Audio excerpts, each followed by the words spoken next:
All right. There we go. All right. Let's see. Hello, hello. Welcome to Rise to Liberty podcast. Before we get going, I'd like to ask all of you to like, follow, share, subscribe, rate, and review the show. Head over to risetoliberty.com where you can find everything related to the show, including voice messages. You can head over to the website and leave a voice message to have it played live on the show. You can head over to risetoliberty.store for all the kick-ass merch we have. Finally, don't forget to go to tomfor52.com. Thomas Queter is running for New York Senator and could use your help. So head over to tomfor52.com and leave a donation. GreasyPorcupines.org for all your auto repair needs in Arizona. Open Monday through Saturday, 24 hours a day. Call 602-845-0105. So today we got a real interesting show. Got a real amazing person on doing God's work out there. So as you can see, got to keep his identity a secret. And there's a very good reason for that. The group that he is involved with likes to hunt down some of the most vile people on the face of the planet. We're talking child predators. So, welcome to the show. How you doing today? I'm good. Glad to be on here, be able to spread the word. Oh, yes. And the name of your group, Gulfcoast. Predator catchers, correct. Gulfcoast Predator Catchers. That's right.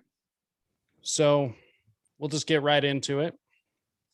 So, exactly what process do you go through, you as in the group, go through to be able to track down or get informed of such people? So I will say, first of all, I didn't start the group. A really good friend of mine started the group. We got in touch with each other through, come to find out, mutual family. And I got involved. I am an actual ex-law enforcement officer. So I know the laws and stuff. And Josh himself has studied the laws and how it works as far as entrapment laws and things like that. So basically what we have is I'm trying to keep it a little bit vague because I don't want to give out all the details because of what we deal with. We have a decoy. She is above age. She does not look above age. We have her on just about pretty much any dating site that you can think of. And I say she, it's actually us. But we have that decoy account sitting out there and they contact us first. We never send them anything sexual. We basically, for lack of a better term, let them hang themselves. Within the first few messages, we tell them right off the bat, we're 13 or 14 or 15, depends on the day of the week. In the state where we live, the age of consent is 16. Unfortunately. And so we're always younger than that. They have the choice to walk away at that point or to continue the conversation. And when they continue the conversation, we will engage them again, non-sexually, and we will let them take it where they want to take it to. And when the ones that want to keep taking it there, they really take it there. And from that point, we move forward with our mission, if that makes sense. Of course it does. So you, as an organization, are not necessarily affiliated with law enforcement, correct? Yes, we none of us are current law enforcement. I'll say that.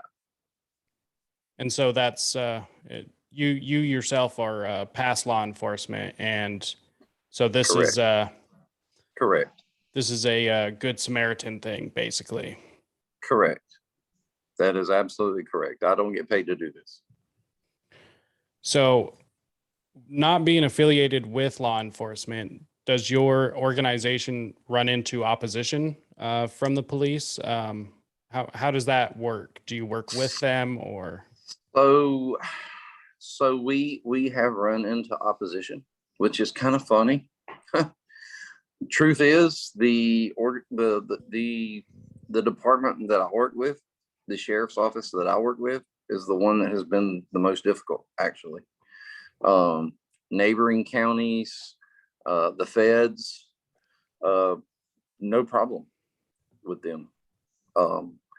The biggest problem, and I think it's funding and things like that. And the fact that, so the county that I live in, the one that I worked for, they only have 2 ICAC investigators, which is Internet Crimes Against Children. They only have 2, and that's not their full-time job, right? And so they have other things to do, and then they basically, I guess you would call it, do it on the side when they get a free time to do it. I can tell you, they showed up at Josh's house and basically told him to cease and desist. And at the time, I think there was 17 that had been caught. And Josh told him basically to get the fuck out of his yard, and asked, how many have you caught in the last year? And they said 3. So, I mean, imagine that, right? So showing up a little bit and all of that. But like the rest of them, everything we do gets turned over to law enforcement. Like, there's so many that have been caught, and Josh has sat through many interviews, and had phones scrubbed. I have a burner phone because I don't want my normal phone taken from me, and there's just like, there's so much to it. We don't work necessarily with law enforcement, but we do it and turn it over to law enforcement, if that makes sense. Be able to let them take it further Correct. to where you guys probably can't legally take it. Yeah. So the biggest thing is, to be honest, is, again, we know how messed up our legal system is. Okay. And so you take a guy who thinks he's meeting a 14-year-old boy or girl, it's been both, at 2:00 in the morning, and all of a sudden you turn it over to law enforcement. It may take a year and a half before he ever sees a courtroom. What does he do in that year and a half? So the thing is we have all the evidence. We have basically a videoed confession. And from there, and that's when we confront them. From there, it's all turned over to law enforcement. And now you're basically put on blast, and everybody knows who you are until you get to the courtroom. And everything is proven. Everything is proven. We do not do anything that is not factual. Yeah, that's incredible. We're handing them a manila envelope with everything they need in it. Yeah. So, and like I said, you guys give it to them when you guys can't do anything more legally from that correct. point.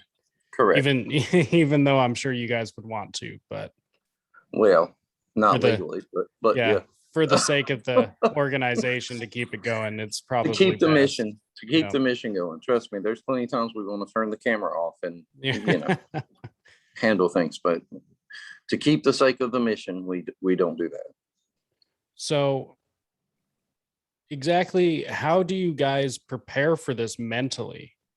It's got to be a hard thing to be able to, you know, deal with this sort of thing just over and over again, because it's a major issue in our society. And so I imagine, well, there's the need for your organization and others like it in the first place. So obviously it happens quite often. So how do you prepare?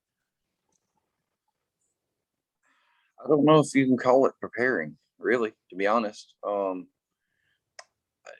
My passion and his passion come from the fact that we have family members that have been victims, and I want to asterisk that, because on one of the clubhouse groups, they said I had somebody tell me they don't want to be called a victim, they want to be called a survivor. So, and I get that, right?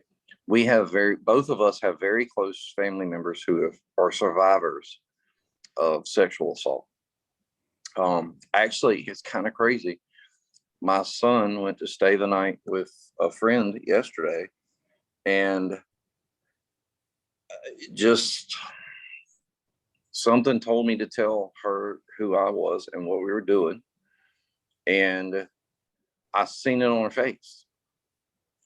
I mean, I literally could see it on her face when I said who I was. And I told her, I said, I see it. I see it on your face. You're one too. The CDC says 1 in 4 women, 1 in 13 boys. Do I believe those stats? Probably not. But it's very high. And we have people in our families that are survivors of that. To mentally prepare, I don't know that there's really a way that you mentally prepare for that. The things that we have seen, the amount of, to keep it a little PC, the amount of anatomy that we have seen from sick individuals, that I don't think there is a way to prepare for that. You just know going into it what you're going to deal with. Like you already know that it's coming. Like when they continue that conversation instead of walking away, you know what's going to end up happening. Like I said, we never send them anything like that, but they do. And I'll give you one example. And this will give you kind of some statistics, I guess. I look at it kind of like almost an 80-20 rule, right? 80% are good people. Then you got 20% that are not. That seems kind of low. It's way too many, but I'm saying it seems kind of low, right? But on one app alone, I had 247 message requests when somebody reported me. Now you take that and break that down to the 80-20 rule, you're looking at almost 50 people who have ill intentions. The sad part is we can't deal with but more than, when I started helping Josh, he said, man, you're not going to be able to take more than 2 or 3 at a time because there's so many to deal with. But the other part of that is they don't go away. It's like the more you ignore them, the more they come back, and they come back harder. So I don't know if that really answers your question, but it kind of puts what we deal with into perspective. I mean, there's so many things I say, like they get really active a lot of times, like between 11 o'clock at night and 3 o'clock in the morning, because that's when they think mom and dad's asleep, mom and dad's in the bed, dad may be about to get up to go to work. Like that's when me personally have had the most interaction with them. It's such a weird time, but it makes kind of sense. Nothing ever great usually happens after 11 o'clock, Right. So exactly. it's usually adult activities that happen that late at night. So, Right. bars close at 1, at least in my area. Some Right. states are a little bit later or earlier. But No, yeah, you're right. it's not a time for children, so it does make a little sense that it would happen around that time. uh what if anything do you know of these dating apps doing to help kind of curb some of this, if there's anything at all? See, we're on all of them. And here's the thing. You, I can get on any of them, and it's just like any other app. You just roll that thing and put your year of birth in there, right? And on all of those apps, my year of birth, that's one good thing. Kind of funny, but I can be a little bit younger on there. As long as I'm over the age of 18, I can get in. Yeah. And so they're really not doing anything. And then once I'm in, what we do is we tell them right off the bat, my age is wrong. I put 18 so I could get on here. And again, that goes back to you can stop right now or you can continue the conversation. So, Wow. I mean, as far as there's no way they can prove it. I mean, not that I've seen. Yeah, that's interesting, because exactly what could they do? Um, it's really left up to the person using the app at the time. And of course, these companies definitely have their, terms of service and their user agreements. But it is pretty easy for people underage to be able to get onto these. Same with pornography websites. Like, you just got to say you're 18. Exactly. You don't have to be. And how could you I have prove otherwise? I have two teenage boys at home. They're 13 and 14. I'll tell you that. They could get on the app that I was using, I was just talking about, and all they would have to do was scroll that little bar down that made it look like they're 18, and they're on. They're in. There's no proof whatsoever. Yeah. As long as they have an email address, a phone, and they can scroll that little Rolodex down to where it makes them 18 years old, they're on and gone. Yeah, that's just wild. And it's amazing to me, the sheer amount of people that just come your guys' way. Yeah, it's pretty bad. I think we're at 25 in the last 2 months now with the last one that we got, and there are two basically pending, actually three pending, just when we get time to make it happen. One I've already went after. He was about an hour or so away, hour and a half. Went to confront him at his place of work, and because of COVID, they would not let me inside to confront him. And when I confronted I don't want to give out too much information, but Yeah. when I confronted the shift manager, she didn't deny that he was in there.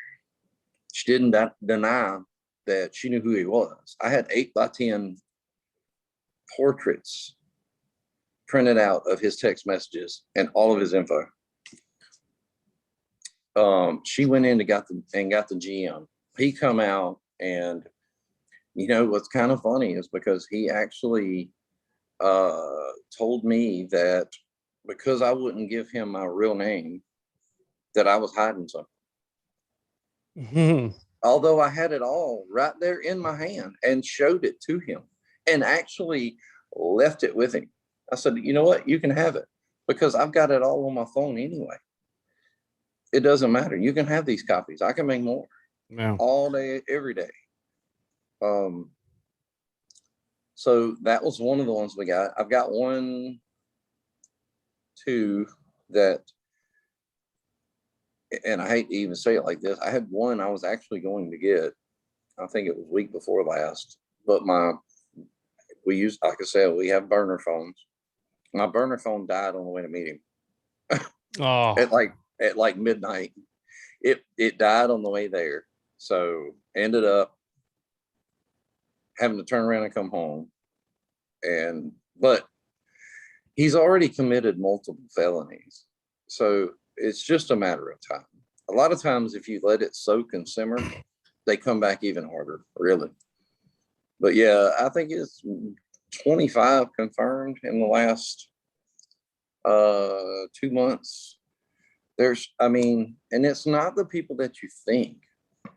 A lot of times, Air Force Master Sergeant with 21 years of service came out at 2 o'clock in the morning to meet a 14-year-old girl.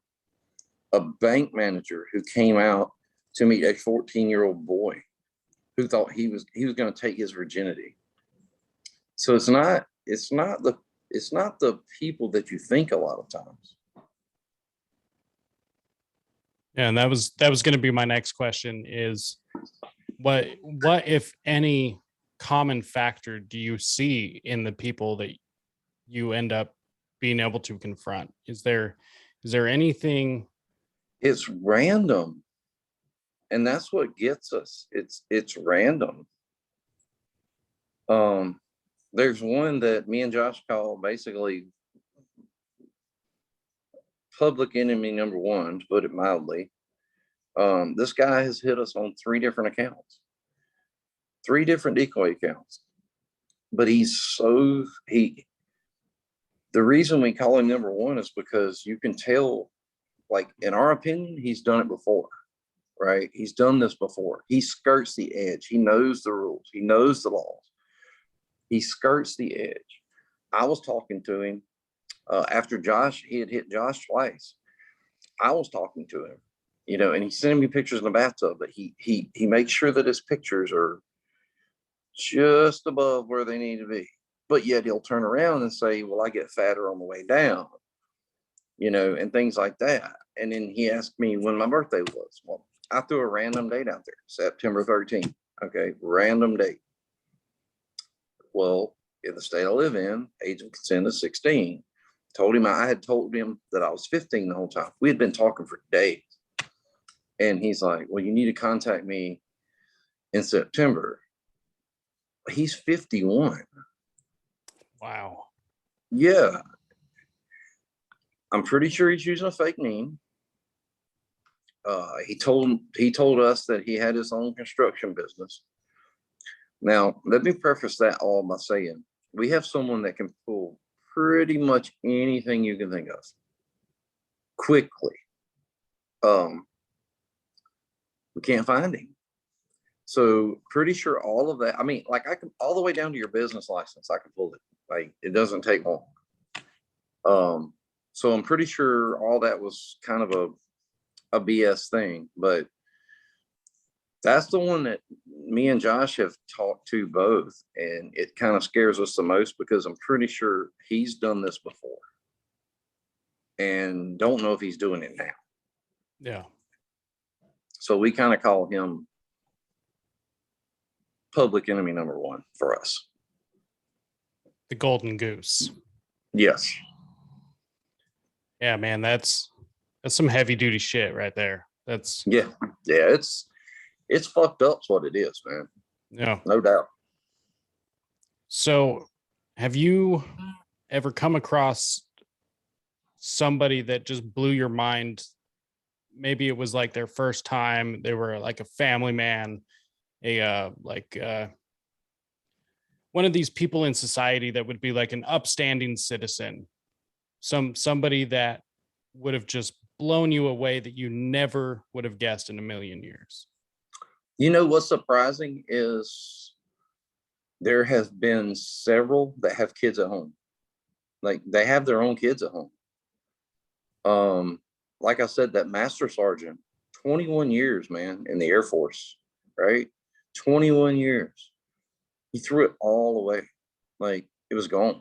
Josh sat in a OSI investigation room for 3 hours while they scrubbed the phone and did verbal recorded interviews on a guy who was part of the hurricane hunters like I said, Air Force Master Sergeant.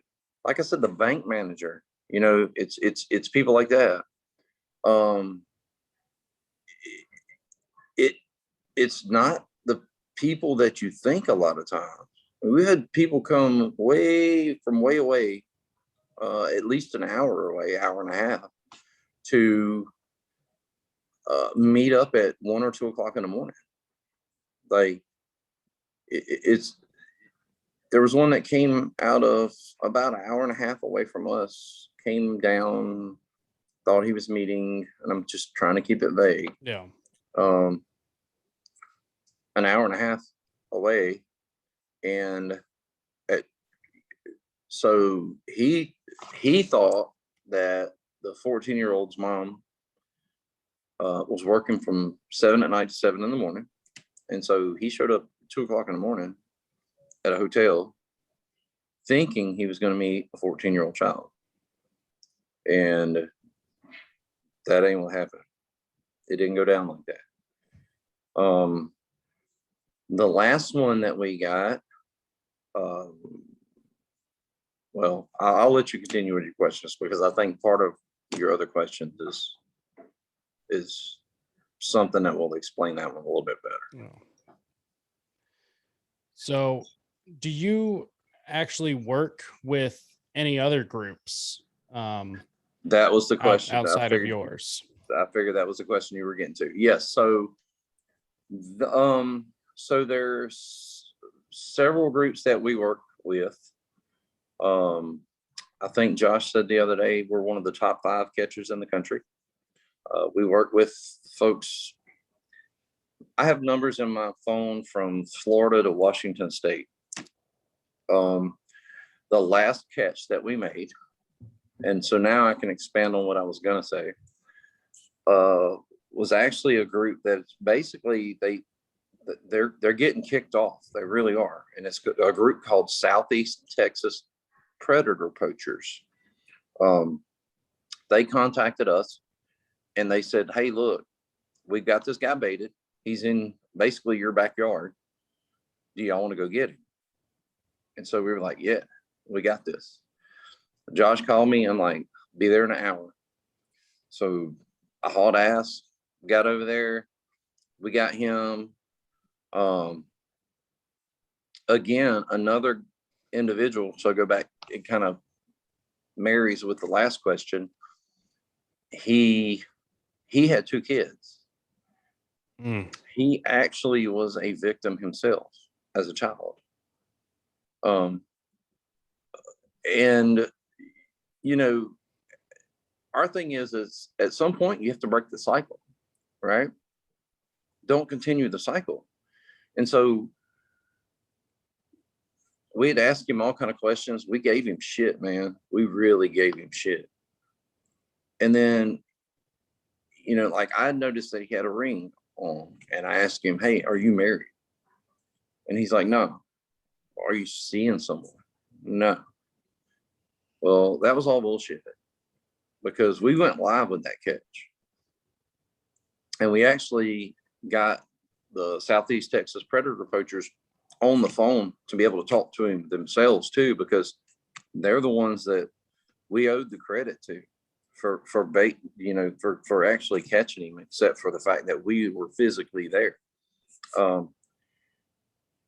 And within several hours, his girlfriend actually contacted us. He had a girlfriend and said, that's when she told us he had been abused. She appreciated what we did, and they actually had him committed the next morning to a facility, an inpatient facility, to get him some help to stop that cycle. So yes, we do. We work with other groups. If they have someone in our area or we have someone in theirs, we can make it happen. It's growing. It's really growing. So my next question would be, in your personal opinion, do you believe that this predatory behavior is something that people are born with, something that they learn, or possibly a little bit of both? Hmm, that's a hard. Um, I don't. I don't think they're born with it. I really. I don't think that they're born with it unless there is a mental issue there that needs to be addressed as a small child. I don't think they're born with it. I think it's something that they learn over time. And to be honest with you, I think one of the problems now is, which I'm older than you are, Yeah. obviously. Um, I think one of the things now is the connection with social media, right? Everything is at your fingertips. So I think they're exposed to a lot more. Um, I think that there's so much that goes on inside, just like the one I was just talking about, inside of a family's home that they're exposed to, that they continue that circle. I don't think they're born with it. Like, to me, unless there is to me, if there's an extreme mental issue, right? And I've heard of that. Um, I don't think you're born with it. I think over time you may, for lack of a better term, like maybe it grows on you because it's at your fingertips, right? And you think it's a norm. And then that becomes a mental issue, if that makes sense. Yeah. Like, It definitely does. I mean, I can tell you. So when I was a teenager, like my boys right now, they don't have phones. Their mom busted them looking at stuff they wasn't supposed to look at. When I was a teenager, you found your uncle's magazine or something like that. I'm Yeah. just being, I'm Yeah. being honest. But now it's right there at their fingertips, and to them, it's the norm. Yeah. And so I think a lot of times social media and cell phones are conditioning to, if people are not monitoring it, it's conditioned to, well, it's normal. No. Well, and what's interesting, so I'm actually anti-porn. I believe adults do have the right and the ability to choose what they want to do with themselves, but personally, I am against it. Only because I think that it harms way more than it does anything good to anybody.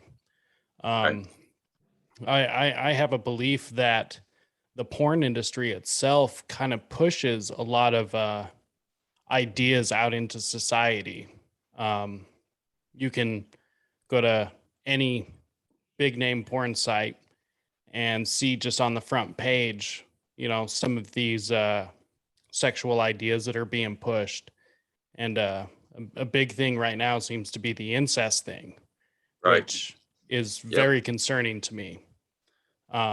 Especially Yep. now that, tons of families are staying at home because of the COVID lockdowns and stuff. And it just seems like there might be some sort of a push from some of the porn industry to push some of these, you know, uh, mature videos, like mature older guys with younger girl videos, and push that to where it does psychologically condition people. Yep. I agree. Yeah. It's there's so much out there now that you didn't have your hands on before, and that was my point. Is a click of a finger, if you have a cell phone, you can find anything you want to see. And like you said, they are pushing that. I mean, there's tons of stepmom, stepdad, because it's just not limited to two guys. It's females as well. Stepmom, stepdad, mom, dad, brother, sister. It's all out there, and it doesn't take you but just a second.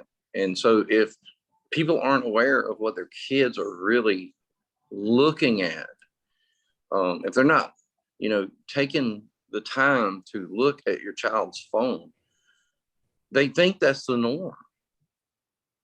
And so then when they're contacted by an older individual, then they're ready to go that route because they think that's normal, and it's not normal.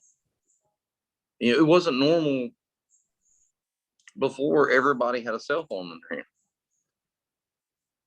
hand. Yeah. It's I gotta hand it to you. It must be incredibly difficult to parent in this age of screens and screen time. Yeah, that's like I said, both my teenage boys, they don't have their phones no more. Mom shut that down. Yeah. I can tell you that. She shut it down. And the thing is, the other part of that is they're so, teenagers right now, especially, and not even teenagers, even younger than teenagers, they are so accustomed to seeing it from their friends for notoriety. Their Instagram, their TikTok, their, all of this stuff that they want to be on. And people will say, and my wife, she figured that out the hard way. Well, Instagram doesn't allow nudity. Don't believe that for a second. There's a way for it to leak through there. TikTok, there's nudity on there.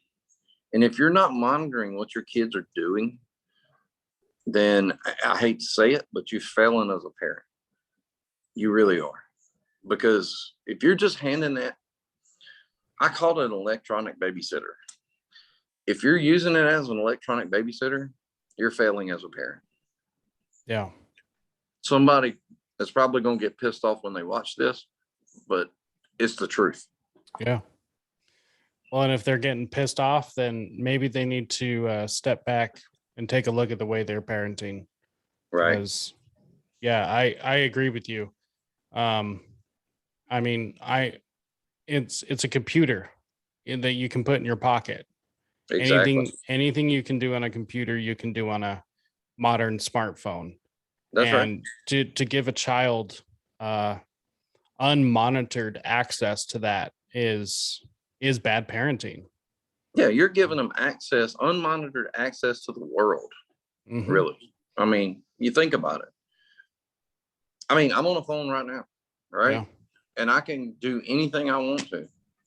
I have a VPN. I can jump over and look like I'm in England right now. Mm-hmm. And kids are smart. They're really smart. They're learning so fast by having these things in their hand. And depending on where you live, the other part of that is, and where I live, we're really close to a major interstate that runs the entire country. If my 7-year-old daughter was in the front yard right now and someone grabbed her, within 15 minutes, they're on a major interstate corridor and they're gone. And you don't know which way they went. And parents don't realize that. But they're going to give that 7-year-old access to be able to talk to someone. And kids are smart. They're savvy. Okay. I'll say this. If you have an iPhone,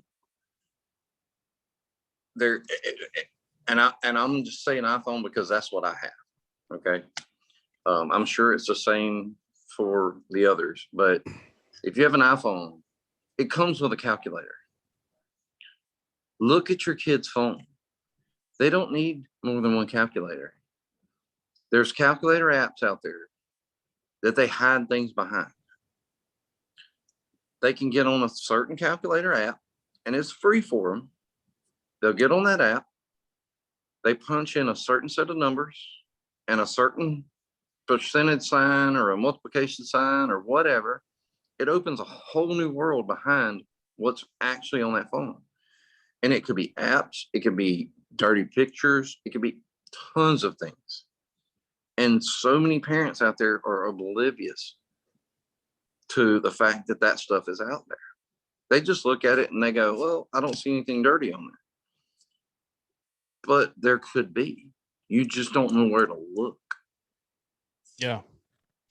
Well, and that's on the parents to be able to keep on top of this, because if in my opinion, if you're going to give your child these devices, then you need to know also how to use them to be able to look for things like that. I've seen the exact app you're talking about, and it's sneaky, Oh to be yeah. able to hide anything in a private folder, and nobody would be none the wiser if they never knew about any of this. And that's not Nope. the only one. Some of them look like note apps. Some of them just they're disguised as other common apps on your phone.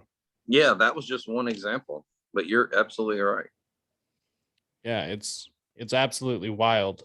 And the fact that they're free too, because you would never need to pay 99 cents, so it's not going to come up on the family credit card or whatever. Exactly my point. So, but I can say something as simple as so both of my boys who are teenagers, they play football, right, for the school. I sit there in the stands watching their football game, and I look around and I go, I'm looking at all these 6, 7, 8, 9 years olds that have their phone to their faces, and their parents are none the wiser. And I'm thinking, do you even know what your child's doing? Like, do you really? I mean, it's mind blowing to me. Yeah, I gotta say, these people that you guys go after are monsters. Being able to, and they're smart. And the other side of that is they wouldn't have quite the easy access without these devices. So correct. Giving full access to your kid, that there's the responsibility on both sides of this aisle here. That's right. That's a really good point. I don't think a lot of people don't usually want to blame the victim, but there's an amount of responsibility on the parents for, having their teenagers on this app. Yeah, I'm gonna tell you, my 14-year-old has a girlfriend, and you know what he does? He walks in there and he picks up that home phone and he calls her, because his mom already caught him doing stuff he didn't need to be doing on the phone, and so now he goes in there and he picks up the home phone and he calls his girlfriend if he needs to. Hey, and I know what I had to do. In today's world, it's like, oh, well, that's terrible parenting. Well, I guarantee you one thing: he's not talking to someone I don't know. Yeah. So. Yeah, makes sense. So let's switch gears here a little bit. So what's the you and I were having a conversation about some of the stuff that you guys do that people don't see. So what do you do after these people are publicly shamed? So again, everything that we have is turned over to law enforcement. If you watch our videos, you'll hear us give the ultimatum, basically, that we can call the cops right now, or you can call your mom, your dad, your brother, your sister, aunt, uncle, best friend, whoever, someone to hold you accountable and admit to what you're here to do. And that's kind of twofold. First of all, I told you our justice system is screwed up, takes them forever. So you do have someone who hopefully is going to hold you accountable. We're going to basically put you out on blast of what you came to do. But it also, in the second sense, we have a video confession, pretty much, and it's all handed over to law enforcement. Other things that we do behind that, and I won't get too deep into this because we have some other things in the works too. We have actually started expanding some stuff, but we're on Clubhouse. We host rooms on there to talk with survivors. Again, I had a I had a survivor from California call me the other day and literally spent 2 hours on the phone with me, just on our way to the gym. Got to the gym, just wanted somebody to talk to, because a lot of times it's easier to talk to someone you don't know, right? And I can say that without giving a whole lot of detail of some of my family members that I have who don't want to talk to their mom. They don't want to talk to their dad. But, it's easier to talk and explain and cry to somebody that is halfway across the country that they don't know. They've never put eyes on, but who gets it? Yeah. We had a family that came down not too long ago. We hosted them down, put them up in a house, treated them to a good time all weekend, grilled 9 slabs of ribs, and just made a weekend of it. So there's so much more than what people see just on our website. I would say, I guess probably, I don't know, at least half of it is awareness, and bringing it out there and letting people, hey, and there's so many people that I've given my personal cell phone number to, and said, hey, if you need to call me, I don't care if it's 2 or 3 o'clock in the morning. If you need to call me and talk, because there's so much more to it than just the catching part. Yeah. Well, there's other people, and every person has a story. Right. And it's all of this doesn't end when you guys shut the camera off.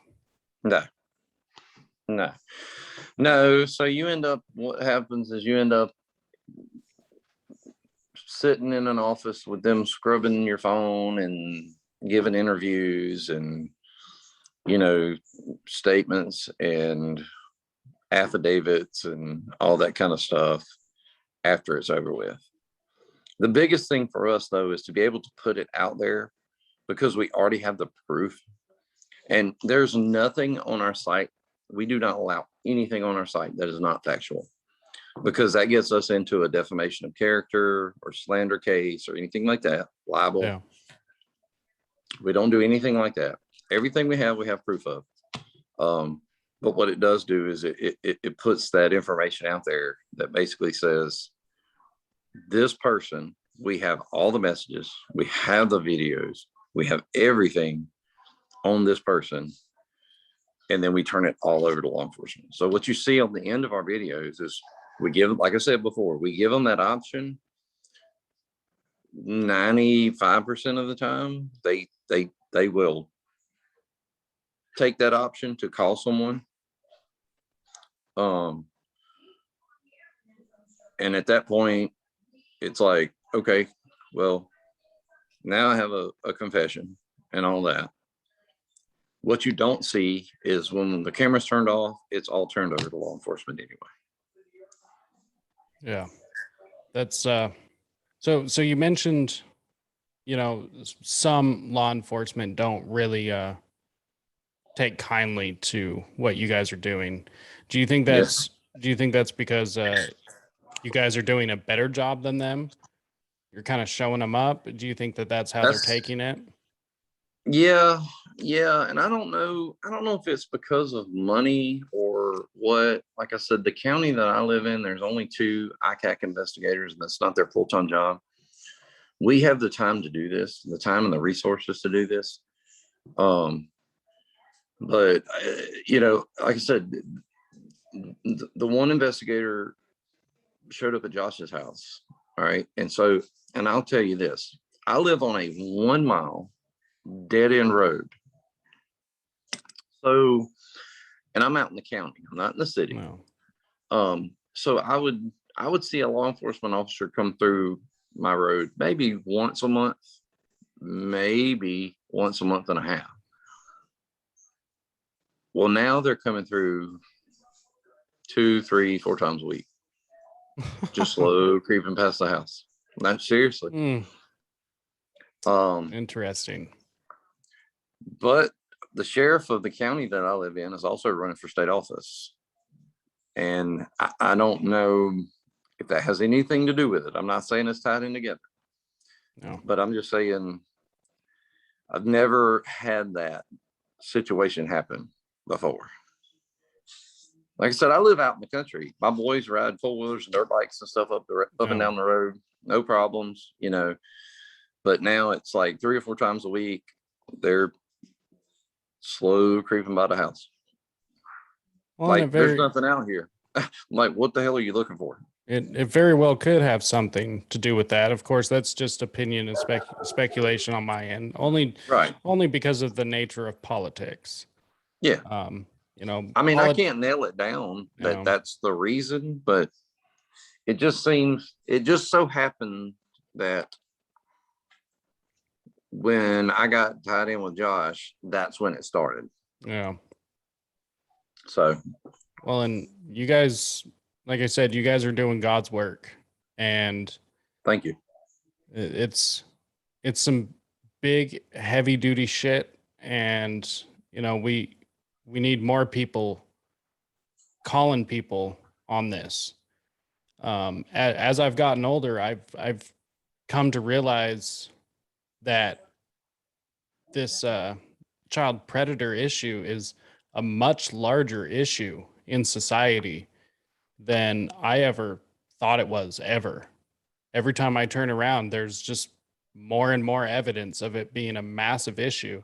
And so for law enforcement to be hostile towards that in any way, you think they would want the help. See, it's been kind of crazy, and I told someone this not too long ago. Before I got tied in with this, and Josh will tell you, I'm sure the same. You know, you see the news articles, you see the Facebook posts, right? You see this stuff, and you go, "Damn, this is awful shit." But you don't think it's happening where you are until you start doing it, and then you realize shit's in my backyard. It's in all of our backyard. Yeah. Whether you want to realize it or not, it's in all of our backyards. And it's terrifying, especially when I have 3 kids at home. Yeah. And that's, you know, to know that I have family that have been, you know, survivors of this, and to know that I have 3 kids at home that could possibly go through something like this if somebody blinks an eye, basically. Dude, the passion is there. Oh yeah. That's what drives us. So. Would chipper go burr? Right. Yeah. That's the hardest part. Just a joke. Anybody listening? Just a joke. I know what you mean, man. I'm telling you, that's the hardest part. Yeah. But it wouldn't further our goal. Exactly. We've offered I ain't gonna lie, we've offered a couple of them to the last one we offered a couple times to turn the camera off, but yeah. they back up pretty quick. So do you ever have people that get hostile towards you? I don't take long. No. Yeah. No, they're backed in a corner, man, at that point. No one that I know of has gotten physical. Not any that I know of. Yeah. Normal did have one that Josh, there's a video out there Josh confronted, and he got out of the truck and started pointing the finger, and it didn't take just a second for him to shut up and get back in his truck. The last one we just called, the one that was turned over by Texas, they he started getting a little snappy, and Josh told him, he said, if you reach out here and touch us towards either one of us, this camera's going to stop and we're going to handle it. He wouldn't get out of the truck. It wasn't, I mean, we weren't trying to physically hurt him or anything like that, but like, don't get snippy with us, man. You fucked up. Okay. Yeah. Simple as that. So, and you might have to edit that out. Sorry, but no. Like I said, You this fuck, isn't a family show. yeah, you fucked up. And so if you want to get snippy, we record from the time we get there to the time they drive away for their safety and ours. You Yeah. can't say after the fact that we took you out of the car and we, beat the hell out of you or whatever. You can't say any of that. Yeah. But I will say that's not what we would like to do. It's just what we can't do. Yeah. Well, and Personal preference, yeah. we would do what we wanted to, but we don't do that. And it wouldn't further the cause. Yeah. So if there were anything that you would want people to know, whether about what you guys do or about the people that you go after, what would you like the general public to know? My number one message would be, first of all, don't think you're over parenting your kids. First of all, if you feel like you're helicopter parenting, quote unquote, that's what you should be doing. Unless you want to see your kid on the news. Okay. If and teach your kids like me. So like my two sons, again, they're teenagers. They know what we are doing. They don't say shit to no one. They know. They get it. Be open with your children.